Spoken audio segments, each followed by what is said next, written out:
nalonga e. Tu peux encore le dire. Zalanga nalonga, Zambe nalola, nalonga e. Esila boyete.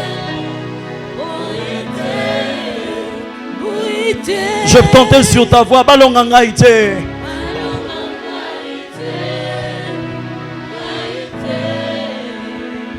Tu peux lui dire Nakweya na sete. Nakweya na sete.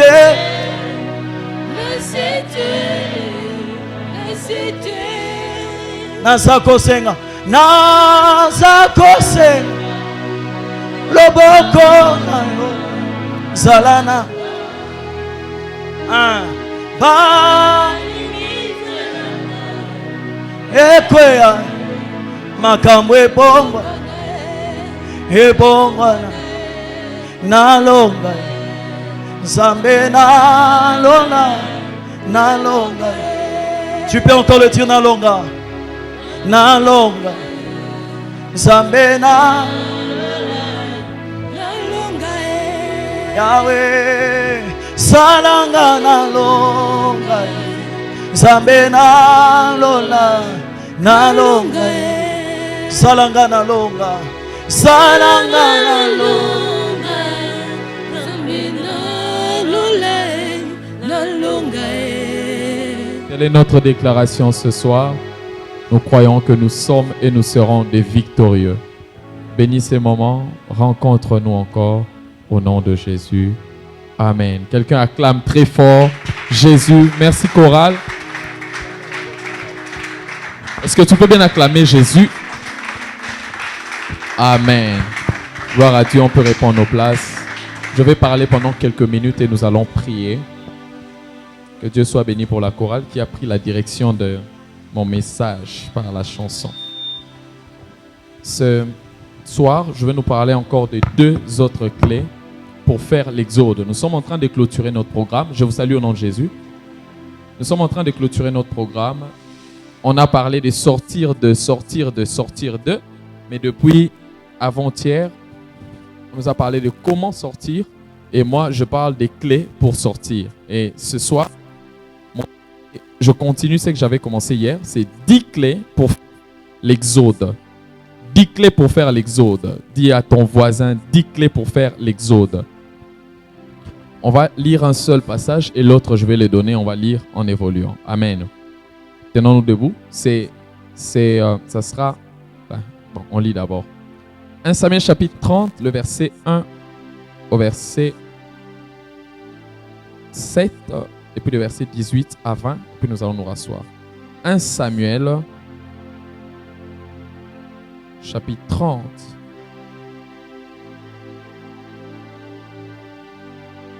Un Samuel, c'est après le livre de Ruth dans l'Ancien Testament. 1 Samuel 30, 1 à... Il faut s'arrêter même à 7 et puis 18 à 20. Vraiment, je prie ce soir que quelqu'un me saisisse bien. Amen. Il faut bien écouter. Il faut bien lire tous les textes qu'on va lire. C'est important. Vous savez, parfois, quand on prêche, toi, tu es dans les Écritures. Vraiment, tu es dans ton truc. Mais quand le peuple ne lit pas, ne saura pas entrer dans la révélation que Dieu libère. Alors, c'est important de bien lire. Lisons 1 Samuel 30, 1er à 7. La Bible dit, lorsque David arriva le 3e jour à Tsiklag avec ses gens, les Amalécites avaient fait une invasion dans le Midi et à Tsiklag. Ils avaient détruit et brûlé Tsiklag. Après avoir fait prisonniers les femmes et tous ceux qui s'y trouvaient, petits et grands. Ils n'avaient tué personne, mais ils avaient tout emmené et s'étaient remis en route. David et ses gens arrivèrent à la ville et voici, toute la ville était brûlée et leurs femmes, leurs fils et leurs filles étaient emmenés captifs. Alors David et le peuple qui était avec lui élevèrent la voix et pleurèrent jusqu'à ce qu'ils n'eussent plus de force. Vous imaginez ça? Ils ont pleuré, j'aime la version Semeur qui dit, David et ses compagnons se mirent à crier et à pleurer jusqu'à être épuisés. Ils se sont mis à pleurer jusqu'à perdre toute la force. Et la Bible dit, dans le verset 5, les 2 femmes de David avaient été emmenées. Achinoam de Jezreel et Abigail de Carmel, femme de Nabal. David fut dans une grande angoisse, car le peuple parlait de les lapider. On a volé ses femmes, ses enfants et les enfants de ses amis. Mais la Bible dit que ses amis se sont retournés contre lui et tout le peuple. Car le peuple parlait de les lapider parce que tous avaient l'amertume dans l'âme. Chacun à cause de ses fils et de ses filles. Mais écoutez la suite, la Bible dit, mais David reprit courage en s'appuyant sur l'Éternel son Dieu. Dis après moi, il reprit courage en s'appuyant sur l'Éternel son Dieu. On peut s'arrêter là, on lit 18 à 20. Toujours 1 Samuel 30, 18 à 20. Ouais, plus de son dans le fond là. La Bible dit ceci. David sauva, au fait, après qu'on ait volé tout ce qui était à David et à ses amis, l'autre partie dit, David sauva tout ce que... Non, lisons le verset 17, à partir du verset 17. David les bâtit depuis l'aube du jour jusqu'au soir du lendemain. Et aucun d'eux n'échappa, excepté 400 jeunes hommes qui montèrent sur des chameaux et s'enfuirent. David sauva tout ce que les Amalécites avaient pris. Et il délivra aussi ses 2 femmes. Il ne leur manqua personne, ni petit, ni grand, ni fils, ni fille, ni aucune chose du butin. Vous imaginez ça? Même parmi les animaux, la nourriture, les viandes, David a tout récupéré.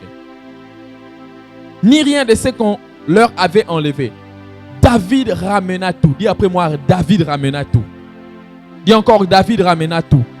Et le verset 20 pour finir, la Bible dit, et David prit tous les menus et les gros bétails. Waouh! Même les quoi? Les chevaux là. Non, comment ça s'appelle? Les veaux. Il ramena tout et David prit tous les menus et les gros bétails. Et ceux qui conduisaient ces troupeaux et marchaient à sa tête disaient, c'est ici le butin de David. Que Dieu bénisse sa parole. Alléluia. Quelqu'un est avec moi ce soir? Gloire à Dieu. Bienvenue à ceux qui nous suivent aussi en ligne. Je les oublie souvent. Alors, hier j'ai parlé de 2 clés pour faire l'exode. Faire l'exode, c'est quitter un point A pour aller dans un point B. C'est quitter l'endroit des promesses pour aller vers l'accomplissement des promesses. Et hier, j'ai dit que la première clé pour faire l'exode, il faut traverser l'Arnon.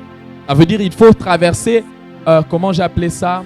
Le torrent de l'Arnon. Le torrent de l'Arnon était un torrent qui donnait de l'eau, mais où le peuple avait continué à murmurer.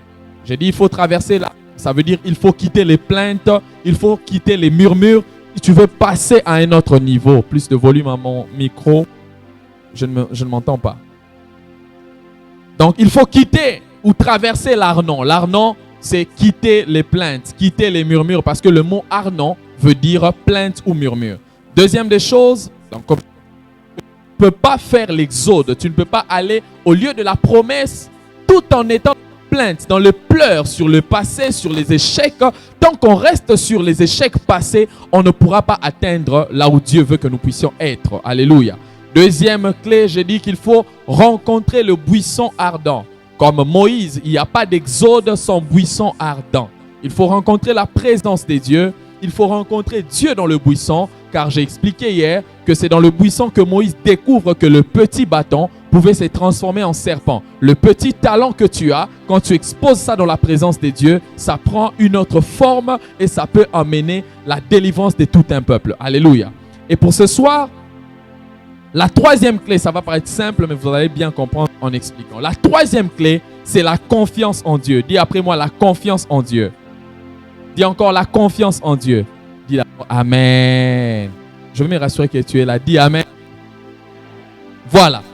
Dans cette histoire, la Bible parle de David qui était dans le combat. On va parler que de lui aujourd'hui. La Bible montre que David était un guerrier. David était un combattant. Mais la Bible montre, c'est chapitre 30. C'est la fin de 1 Samuel. Mais dans les premiers versets, la Bible commence par les combats qui sont liés à la vie de David. La Bible dit que David combattait les Amalécites. Et il s'est fait qu'alors qu'il a laissé son camp, là où il y avait ces femmes, où il y avait les femmes et les enfants. Parce qu'en Israël, les soldats ne pouvaient pas aller combattre. D'ailleurs, même comme nous le savons, pour aller combattre, le soldat ne va pas avec sa famille. Il doit laisser sa famille, sa femme et tous les biens quelque part. Et à l'époque, il laissait tout ça dans un camp. Alléluia. Et la Bible dit que David a laissé le camp avec ses femmes, ses enfants et les enfants de ses soldats, les femmes de ses soldats, les biens de ses soldats. Et la Bible déclare que David est allé pour combattre les Amalécites. Mais alors qu'ils étaient en train d'aller, là où s'est trouvé l'ennemi, la Bible montre que l'ennemi avait pris un autre chemin.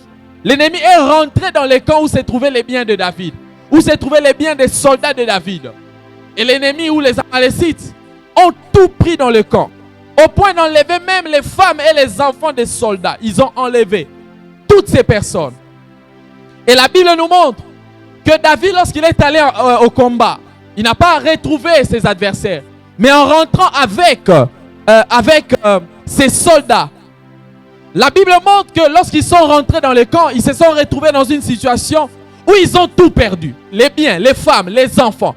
Les ennemis sont passés, ou les Amalécites sont passés pour prendre tout ce qui était à David, tout ce qui était aux soldats de David, tout ce qui était même les biens des soldats de David. Alléluia. Je parle à quelqu'un ce soir. Mais la Bible dit lorsque David et ses compagnons sont arrivés au camp, où se retrouvaient les biens, les femmes, la Bible déclare que David a constaté que les soldats ont tout pris, que l'ennemi a tout pris. Ces soldats étaient fâchés. Là maintenant contre David, leur chef. Imaginez, David lui-même a perdu ses 2 femmes. Il a perdu ses enfants. Il a perdu également ses biens. Ses compagnons aussi également ont perdu tout ça. Mais la Bible dit, alors qu'on a volé tout et à David et à ses compagnons. Mais la Bible montre que là maintenant les compagnons de David se sont retournés même contre David. Parce que David les a déçus en tant que chef de l'armée. La Bible montre que tous les peuples ou tous les soldats ont commencé à pleurer. Parce que David les a déçus et ils ont perdu tout. La Bible dit qu'ils ont commencé à pleurer.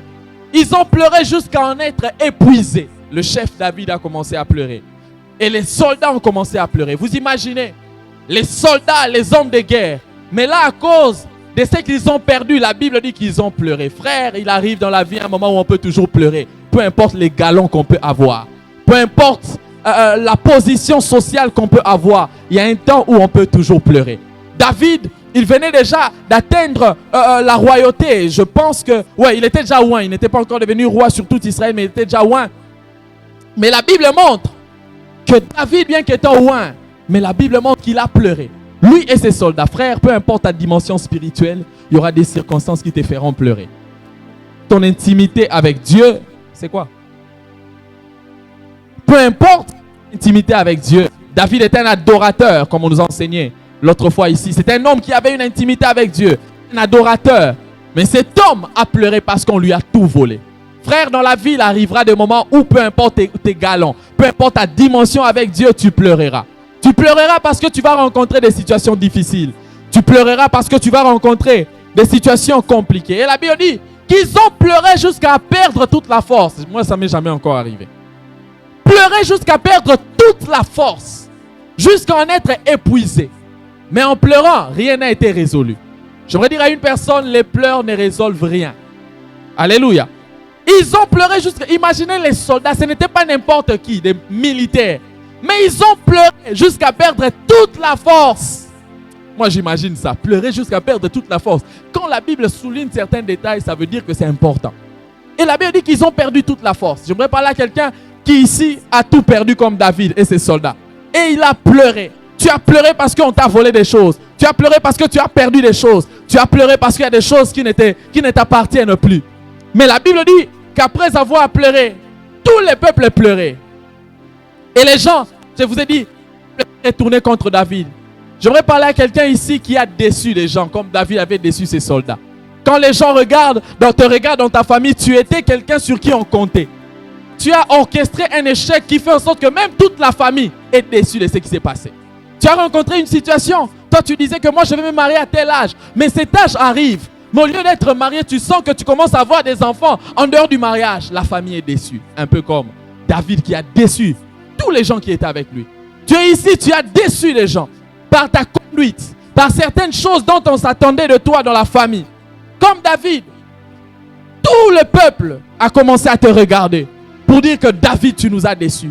Tu as dit que l'année ne se terminera pas. Je vais faire telle chose. Mais toutes ces années sont passées. Tu as déçu la famille. Alors qu'on regardait à toi, alors qu'on comptait sur toi, David, tout le peuple a commencé à se retourner contre toi. Mais la Bible dit, alors que David était dans cette situation angoissante, parce que ses compagnons étaient pleins d'amertume, parce qu'ils ont perdu leur fils, leur fille, et ils ont perdu même les biens qu'ils avaient. La Bible dit, mais David, j'aime cette suite, j'aime la version qui dit, mais David puisa de nouvelles forces en se confiant en l'Éternel son Dieu. La Bible montre que tout le peuple avait pleuré, même David aussi pleurait. Mais après les pleurs, la Bible montre que David a puisé toute la force en se confiant en Dieu. J'aimerais dire à une personne, pendant que tu fais ton exode, il y a des combats qui viennent vers toi. Pendant que tu es en train d'aller vers l'accomplissement des promesses, il y a des combats qui viennent toi. Tu pleures parce que les Amalécites ont tout pris. Les Amalécites ont tout volé. Les Amalécites ont tout détruit. Tu pleures. Mais j'aime ce que David a fait. David n'a pas regardé tout le peuple qui continue à pleurer. La Bible dit, David puisa ses forces en se confiant en l'Éternel. Je veux dire à une personne, pour atteindre l'exode ou pour atteindre un autre niveau de l'accomplissement des promesses, même quand les combats semblent te mettre à terre, la meilleure des choses à faire, c'est s'appuyer sur l'Éternel. La Bible dit, David, dans la version qu'on a lue ici, la Bible dit, David reprit courage en s'appuyant sur l'Éternel son Dieu. Tu es déçu de la vie, j'aimerais te dire, appuie-toi sur Dieu, tu auras des nouvelles forces. La Bible n'a pas dit que David avait bu XXL ou bien une boisson énergisante pour reprendre la force en tant que soldat. Mais David s'est confié en l'Éternel. Frères et sœurs, la confiance en l'Éternel est une source d'énergie dans les temps difficiles. La confiance en l'Éternel peut redonner de l'énergie dans ton âme et dans ton esprit afin que tu puisses continuer la marche. On a tout volé, on t'a déçu dans la vie. Oui, tu as eu des conseils, mais l'heure est arrivée où tu dois te confier en l'Éternel. David était un militaire. Pour reprendre ses forces, il devait faire peut-être quelque chose. Il devait tuer aussi l'ennemi. Mais la Bible dit qu'il n'a pas tué l'ennemi. Mais il s'est appuyé sur l'Éternel. Et en s'appuyant sur l'Éternel, les forces sont revenues. Frères et sœurs, la présence de Dieu ou le fait de se confier en l'Éternel va faire en sorte que tu renouvelles encore tes forces. La Bible dit que ceux qui se confient en l'Éternel renouvellent leurs forces. Ils prennent leur envol comme les aigles. Je suis venu dire à quelqu'un qui est à terre un peu comme David, reprends ta force en s'appuyant sur Dieu. Tu cherches à reprendre la force en te donnant à l'alcool parce que les Amalécites ont tout volé. Oui, je sais que les Amalécites ont tout volé. Oui, je sais que dans ta famille, les sorciers t'ont combattu. Mais j'aimerais te dire que si tu veux reprendre de force, ce n'est pas l'alcool, c'est la confiance en l'Éternel. L'alcool donne l'impression que tu as fait noyer tes problèmes. Mais quand tu vas finir d'être ivre, les problèmes seront encore là. Mais la confiance en l'Éternel va faire en sorte que, peu importe ce que tu as vécu, que tu aies encore la force pour avancer. Pour faire l'exode, frère, il ne faut pas chercher l'alcool. David ne s'est pas dit, je ne sais pas comment on appelle les boissons qui brûlent ici. Comment on appelle ça? Vous avez un nom? Agene ici, il y en a? Non, hein? Il y a quoi ici? Soupe natolo? Agene, il y en a. Quoi d'autre? L'otoko. Comment? Tchoueke. David n'a pas dit que moi je suis un militaire. Je vais aller chercher les tchoueke pour tchoueker mon cœur. Non, il n'a pas tchoueké le cœur. Il s'est appuyé sur l'Éternel. J'aimerais dire à quelqu'un, la confiance en l'Éternel est plus que le tchoueke. Est-ce que je parle à quelqu'un? Dans son problème, vous savez, comme un bon militaire, un bon militaire va chercher à prendre la chicha. Il va chercher à prendre la cigarette. Il va chercher à prendre les tchoueke. Mais un bon soldat David, la Bible dit qu'il a repris ses forces en s'appuyant sur l'Éternel. Alors que tout le monde pleurait, tout le monde voyait la situation qui arrivait. Lui s'est confié seulement à l'Éternel. J'aimerais dire à une personne, on a tout volé par les Amalécites, mais confie-toi à l'Éternel, tu auras encore la force. Tu es à terre parce qu'on a pris des choses, confie-toi à l'Éternel. C'est une énergie nouvelle qui viendra. J'aimerais parler à quelqu'un qui, comme David, on lui a pris des choses dans son camp. Regardez ce qui s'est passé. La Bible dit que l'ennemi était venu dans son camp pour voler tout ce qui était à David et à ses soldats. L'ennemi est venu. Et l'ennemi a pris tout. L'ennemi est parti. Mais la Bible dit lorsque David s'est appuyé sur l'Éternel, il a repris des forces. Frères et sœurs, j'aimerais dire une chose, c'est que parfois quand tu es à terre, tu peux prier, mais si tu n'as pas la confiance en Dieu, tu n'auras pas la force. Parce qu'il y a des personnes qui, après des moments difficiles, prient. Mais ces personnes n'ont pas confiance en Dieu, n'ont pas la foi en Dieu. Tu pries seulement parce que tu dis que non, prière et paix, ça pour solution. Ozo sambela, mais confiance pensate. Mais Bible dit awa David a bonde la. Bible a c'est confiant qui est pas nzambe. Et ça différent na ko bonde là. Je suis en train de parler à quelqu'un. Quelqu'un peut prier sans avoir confiance en Dieu. Mais la Bible dit que David a eu seulement confiance en Dieu et la force était revenue. J'aimerais dire à quelqu'un, quand les Amalécites prennent tout, au lieu de chercher à t'enivrer ou à chercher à faire du mal aux autres d'abord, confie-toi en l'Éternel.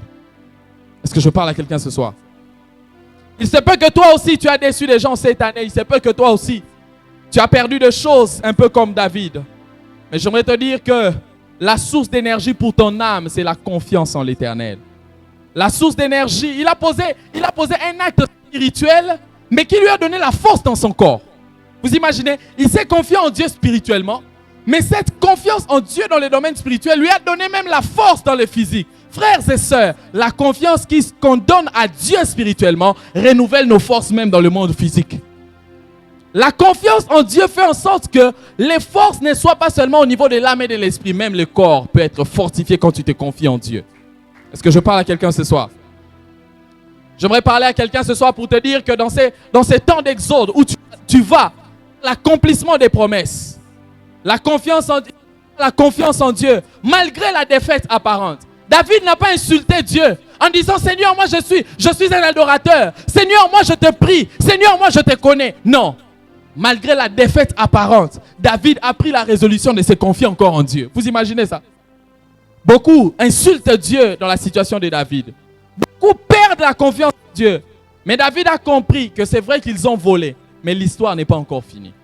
J'aimerais dire à quelqu'un, ils ont pris, mais l'histoire n'est pas encore finie. Alléluia. Et la Bible montre que lorsque David s'est confié en l'Éternel, il a même consulté Dieu. Et il a commencé à mobiliser encore sa troupe ou tous les soldats qui étaient avec lui. Étant leader, il n'a pas voulu être seulement à terre. Il s'est relevé. J'aimerais dire à quelqu'un ici, qui est un leader dans son travail, un leader à l'église, quelqu'un qui est papa, qui est père, qui est mère ici. Quand toi tu perds la confiance à cause d'un échec, pose-toi la question, quel sera le cas pour les enfants? Tu es aîné de la famille. Si toi, tu montres déjà les découragements, quel sera le sort de ceux qui restent? Mais la Bible dit que David s'est levé comme un bon soldat, comme un bon leader. Lui n'a pas continué à pleurer. Il avait commencé à pleurer, mais comme un bon leader. J'aimerais dire à quelqu'un, quand tu es un leader, tu dois voir les choses différemment des autres. Là où tout le monde pleure, toi tu dois avoir une autre vision. Les leaders, c'est comme là, tout le monde est assis, mais toi tu es debout. Tu peux voir là où tout le monde ne voit pas. Et David était comme ça. Il a pleuré, mais après avoir pleuré, il a repris sa casquette de leader. Et là, il s'est dit non, je dois me confier en Dieu. Et la Bible montre que alors qu'il a repris confiance, il a mobilisé la troupe. Parfois, pour mobiliser les autres, tu dois toi-même reprendre d'abord les forces. D'abord te confier en Dieu. Tu reprends tes forces et tu vas mobiliser les autres. Et la Bible montre que lorsque David, suis-moi très bien, lorsque David a repris les forces, dans le verset 17, 18 et 20 qu'on a lu, la Bible dit que David est allé dans les camps adverses. David les bâtit depuis l'aube du jour jusqu'au soir du lendemain. Et aucun d'eux, ça c'est les ennemis, il a battu les ennemis. Aucun d'eux n'échappa excepté 400 jeunes hommes qui montèrent sur des chameaux, 400 jeunes hommes qui ont fui. Écoutez, David sauva tout ce que les Amalécites avaient pris. Il délivra aussi ses deux femmes. Il ne leur manqua personne, ni petit ni grand, ni fils ni fille, ni aucune chose du butin. Vous imaginez, même la nourriture, frère. Ni rien de ce qu'on leur avait enlevé. La Bible dit, David ramena tout. David ramena tout. C'est que l'ennemi était entré dans son camp pour prendre tout ce qui était à lui. Mais David avait compris que ça, ce n'est que le début de l'histoire. Moi, je dois me confier en Dieu. Et puisqu'il s'est confié en Dieu, la Bible dit qu'il a eu la force de mobiliser ses troupes. Et lorsqu'ils sont allés avec lui et sa troupe, la Bible montre que tout ce qu'on lui avait pris, lui aussi est entré dans les camps adverses et il a ramené tout. Personne n'était mort. J'aimerais dire à quelqu'un, quand tu as la confiance en Dieu, la force que Dieu te donnera fera que tu reprennes tout ce que l'ennemi a volé. La Bible dit que David a tout ramené. Et il est allé entrer dans les camps adverses pour prendre tout ce qu'on lui avait volé. Or, dans le football, tous les buts que tu marques à l'extérieur comptent double. En d'autres termes, la confiance en Dieu fera que tu aies une force qui te donnera de récupérer et d'avoir le double de ce que tu avais auparavant. J'aimerais dire à une personne, aie confiance en Dieu, tu seras capable de ramener tout ce que l'ennemi vole. La Bible dit que David ramena tout. Écoutez, le 1 Samuel chapitre 30, c'est l'avant-dernier verset pour finir le livre de Samuel. L'histoire est en train de finir. Et dans les derniers chapitres, l'histoire commence par le fait qu'on a volé à David. Mais quand nous lisons vers la fin, l'histoire finit par le fait que David a tout ramené. Je voudrais dire à une personne, si au début on présente tes échecs, à la fin si tu te confies en Dieu, on va présenter ta victoire. Est-ce que je parle à quelqu'un ce soir? On présente au début l'échec, mais on présente aussi la fin, la victoire. J'aimerais dire à une personne, si au début de ces moments de prière c'était les échecs, à la fin j'aimerais t'annoncer que tu vas tout ramener. Tu vas tout ramener. David n'a pas désespéré pour se dire, je reste dans ma situation. Il s'est confié en Dieu. Et la Bible dit que David ramena tout. Et après moi, David ramena tout. Frères et sœurs dans le Seigneur, tout, il a récupéré tout cela sans rien. On a dit même les butins, même les petits et les gros bétails. Vous imaginez ça? J'aimerais dire à une personne, la confiance en Dieu est une clé pour passer dans une autre dimension. Est une clé pour faire son exode.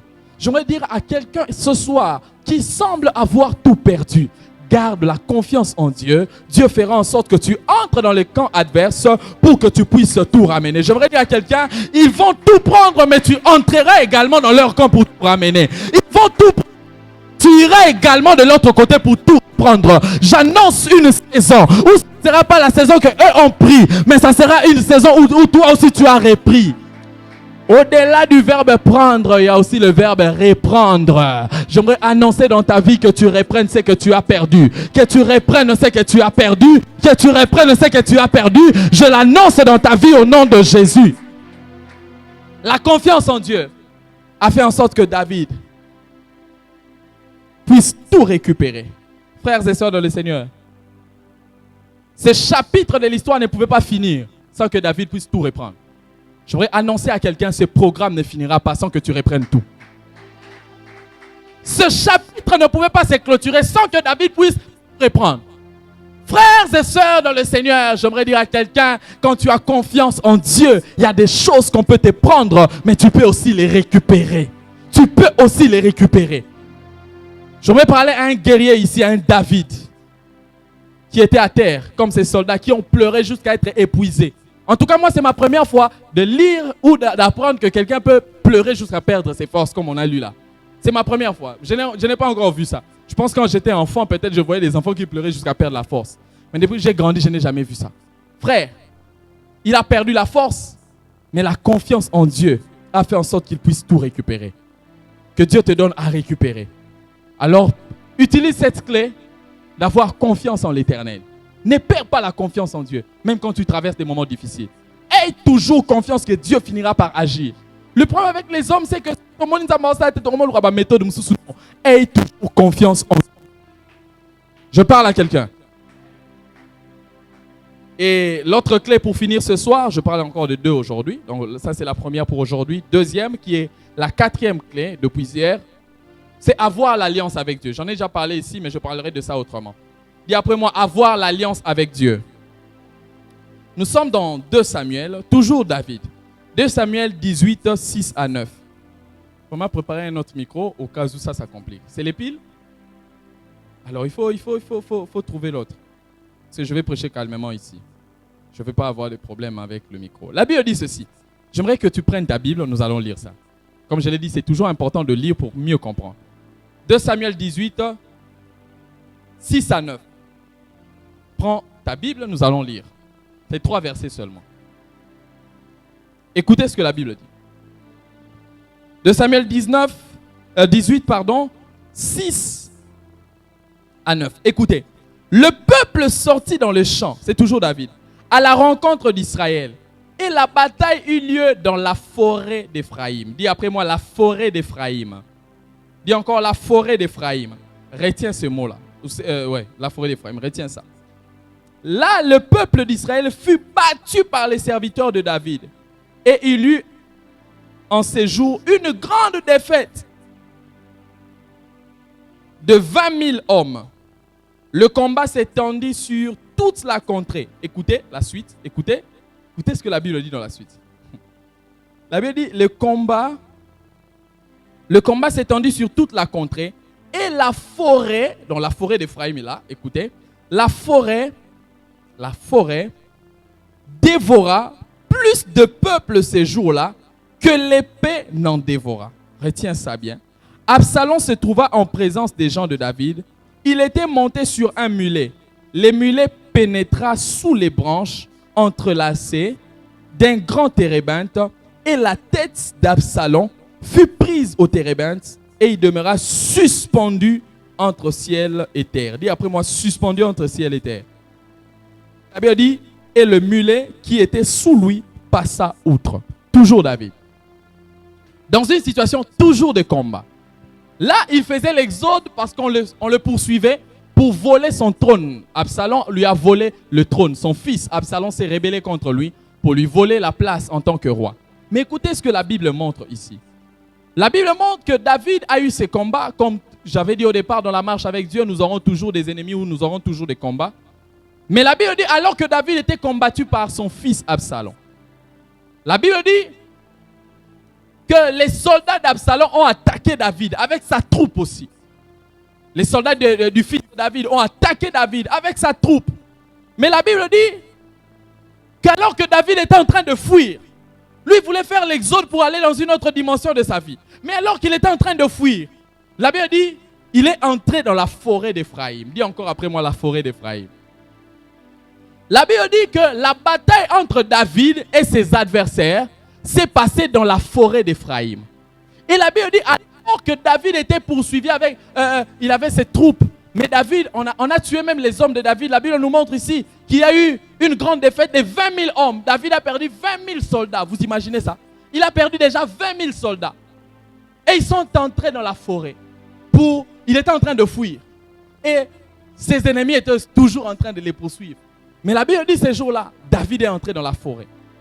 Et alors que David, la Bible dit, écoutez, généralement, les batailles s'est passées dans les champs de bataille. Les batailles ne se passaient pas dans les forêts. Parce que les forêts, c'était des milieux hostiles où on ne peut pas faire la guerre.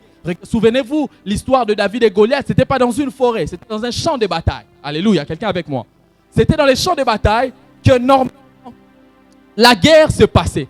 Mais la Bible montre, puisque David, retenez déjà David, c'était un adorateur. C'était un homme qui avait l'alliance avec Dieu. C'était un homme qui avait la connexion avec le ciel. Les batailles qui se passaient normalement dans les champs de bataille, mais puisque David avait l'alliance avec Dieu, Dieu a changé les terrains de bataille. Dieu a emmené que la bataille puisse se passer dans la forêt d'Éphraïm. Retiens ça, la forêt d'Éphraïm. Les batailles normalement se passent dans les champs de bataille. Mais à cause de l'alliance de David avec Dieu, Dieu a changé des terrains pour les emmener dans la forêt d'Éphraïm. J'aimerais dire à quelqu'un, quand tu as l'alliance avec Dieu, dans les terrains où tes ennemis cherchent à te combattre, Dieu va changer les terrains. Alors que tes ennemis cherchent à te combattre dans tel domaine, Dieu va t'emmener dans un autre terrain afin que tes ennemis aient la défaite. J'aimerais annoncer dans la vie de quelqu'un que Dieu emmène la saison de la forêt d'Éphraïm. Alors qu'on te combat dans telle chose, mais Dieu change la page afin que là où on te combat, tu aies la victoire. Et écoutez ce que la Bible dit. La Bible montre qu'alors qu'ils sont allés dans les terrains de la forêt, c'est les terrains de Dieu. La forêt d'Éphraïm, c'est les terrains de ceux qui ont l'alliance avec Dieu. Quand tu as une alliance, tu as la relation avec Dieu, alors que les gens te combattent dans ton travail, Dieu va changer le terrain. Il va changer la forme du terrain pour te donner la victoire. Alors qu'eux te combattent en disant que dans ce travail ici, c'est nous qui sommes des chefs. Dans ce travail ici, c'est le travail de mon père. Je peux te licencier facilement. Dieu change de terrain. Et la Bible dit qu'ils sont allés dans la forêt d'Éphraïm. Suis-moi.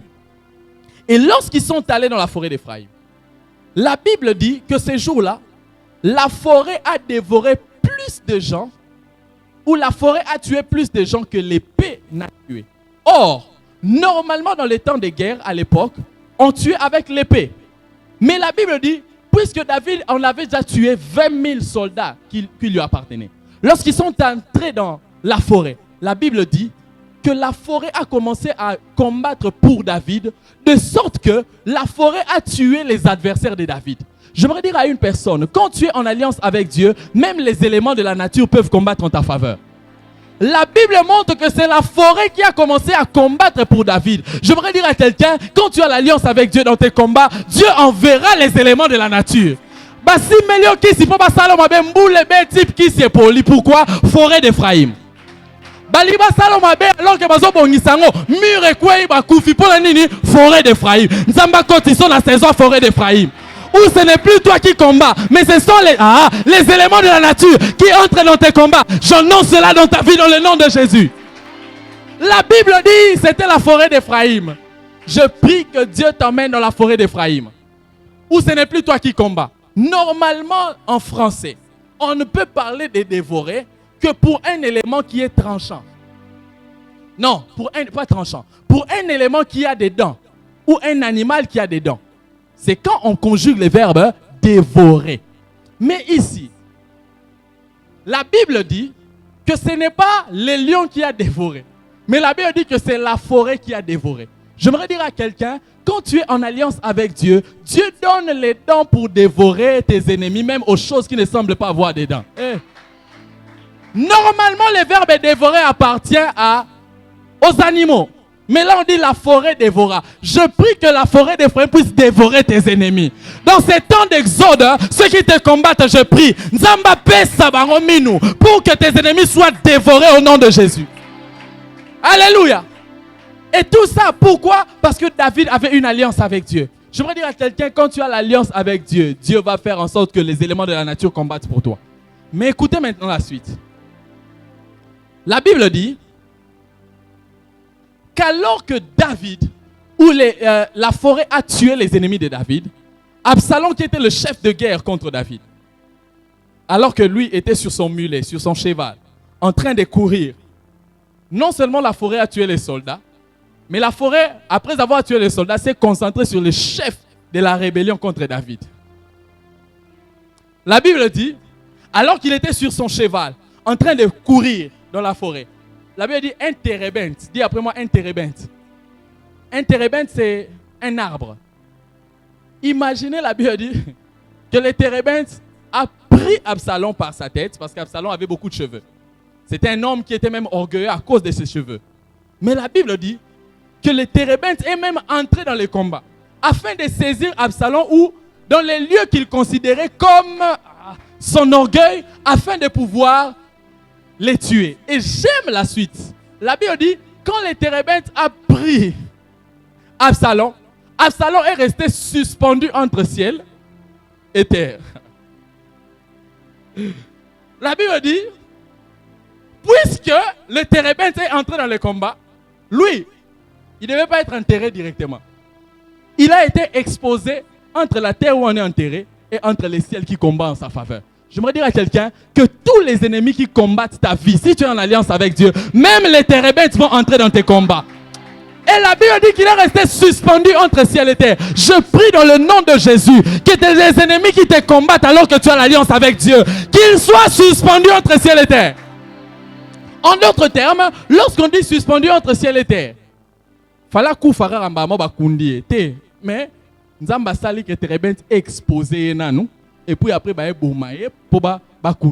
cela veut dire que quand Dieu combat en ta faveur et que tu as l'alliance avec Dieu, avant que Dieu amène la mort de tes ennemis, il va exposer tes ennemis. Entre ciel et terre d'abord, avant de pouvoir les tuer. Mais tout ça se passe dans la vie de David, qui est un adorateur. Tout ça se passe dans la vie de David, qui a une alliance avec Dieu. Frères et sœurs, cela nous enseigne les bénéfices de l'alliance avec Dieu. Les bénéfices d'avoir la connexion avec le ciel.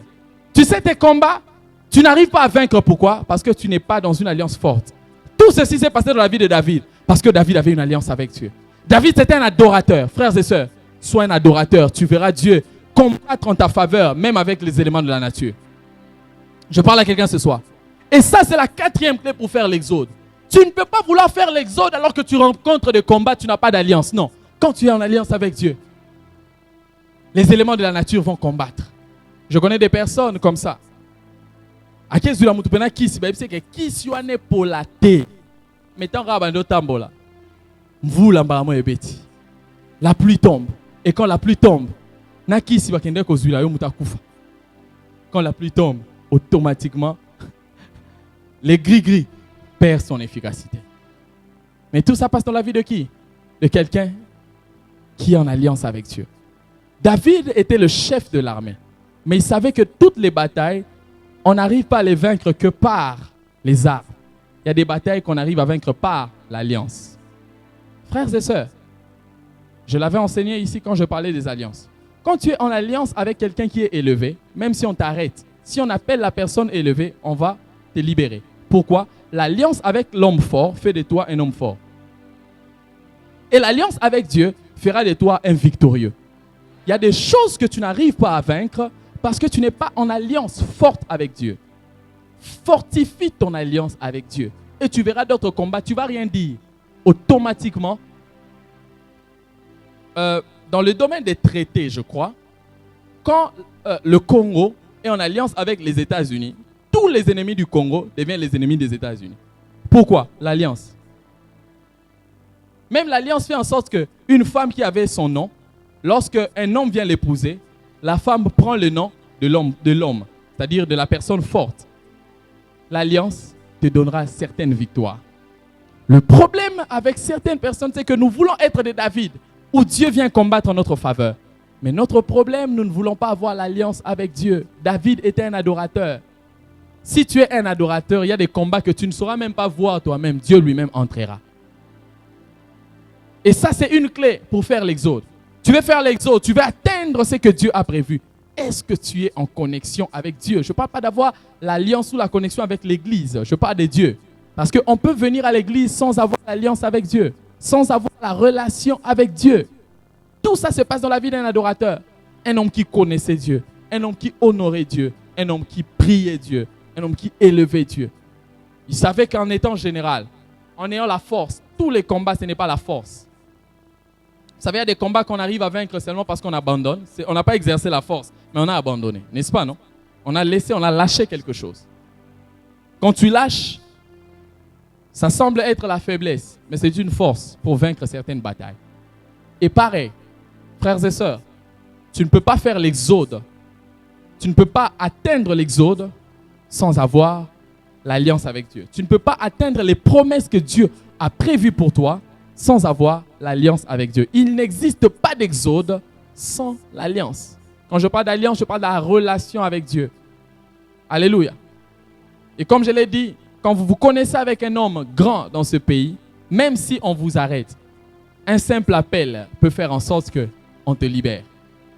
Et l'alliance avec Dieu, peu importe les combats, il va changer de terrain. Ça sera la forêt d'Éphraïm.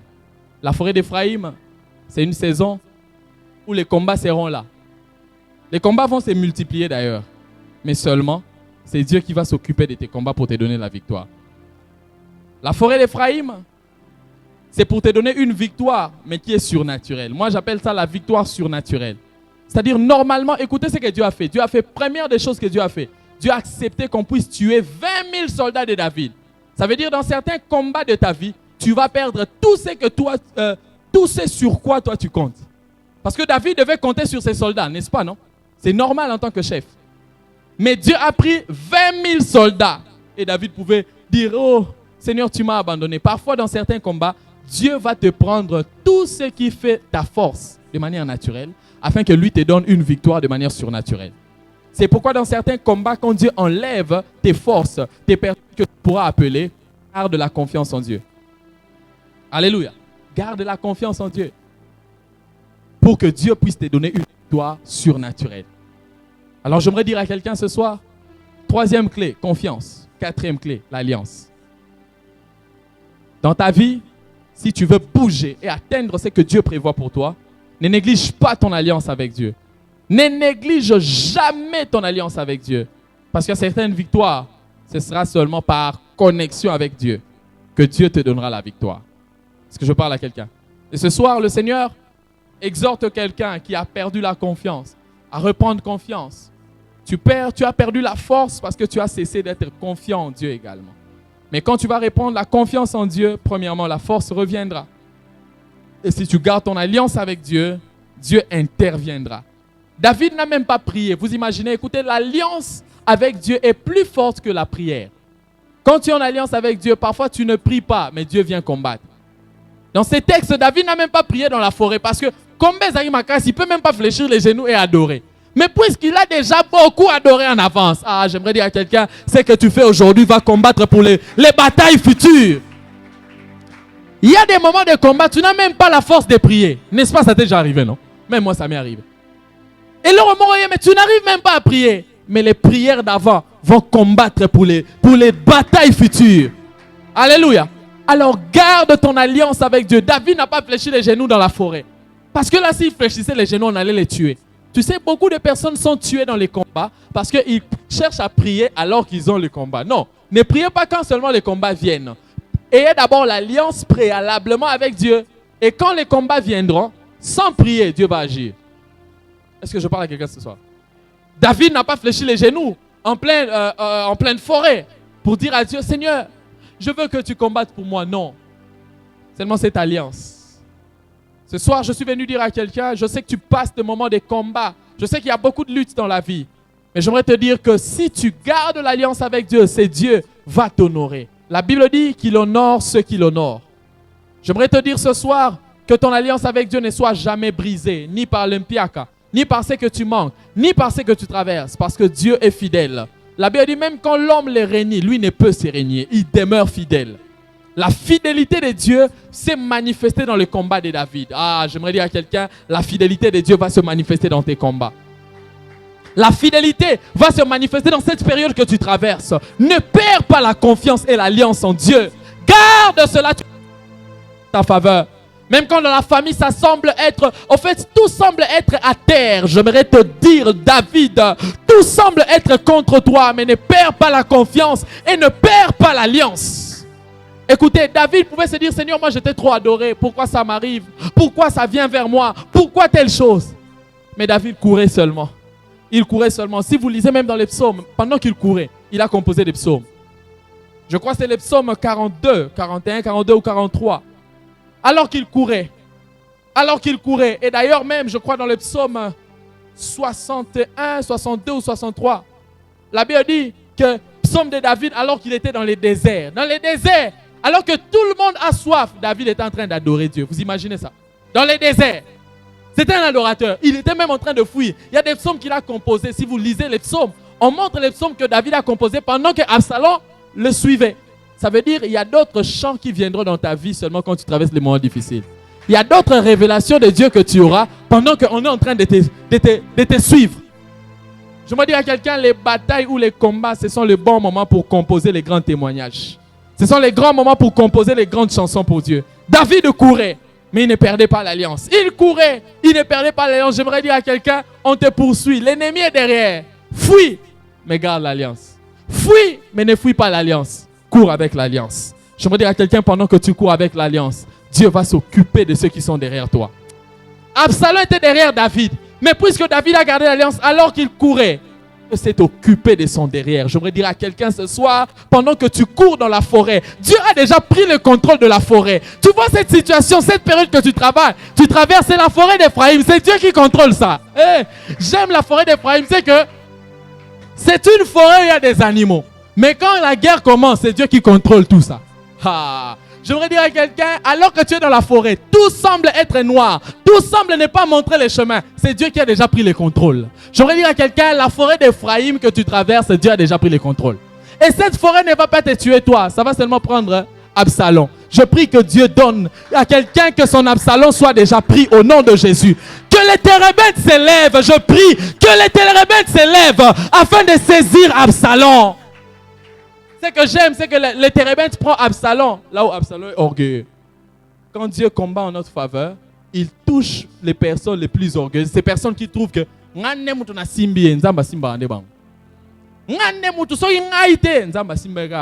Absalom, c'est lui le chef de guerre. Il court, mais les térébintes s'est levé et a pris sa tête. Frère, alors que tu fais ton exode, les combats seront là. les combats seront là. Et comme je vous ai dit une fois ici, le texte qu'on avait lu là, la Bible dit le cheval est équipé pour les jours de la bataille. Si le cheval est un animal, a un jour de la bataille. Vous imaginez ça? Le cheval est équipé pour les jours de la bataille, mais la délivrance appartient à l'Éternel. La Bible montre même un animal a un jour de la bataille. Ça veut dire que les hommes aussi ont une saison de bataille. Si un animal a un jour de bataille, les hommes ont une saison de bataille. Mais j'aime dans ce texte-là, c'est qu'on montre que le cheval est équipé pour le jour de la bataille. On montre le jour de la bataille, mais la suite, c'est la victoire. Dieu ne montre pas que les batailles ou les combats. Dieu montre aussi la victoire. Il n'y a pas que des combats, il y a aussi des victoires. Ce soir, garde ton alliance, garde ta confiance, qui feront de toi un homme fort face à tes combats. Que Dieu bénisse sa parole. On va être debout. Nzambe na lola na longae Saranga na longa Nzambe na lola. Chantez avec moi chorale. Chante avec nous, c'est une prière. Tu es en train d'appeler Dieu dans tes batailles afin que tu puisses vaincre. Est-ce que quelqu'un peut chanter avec nous? Salanga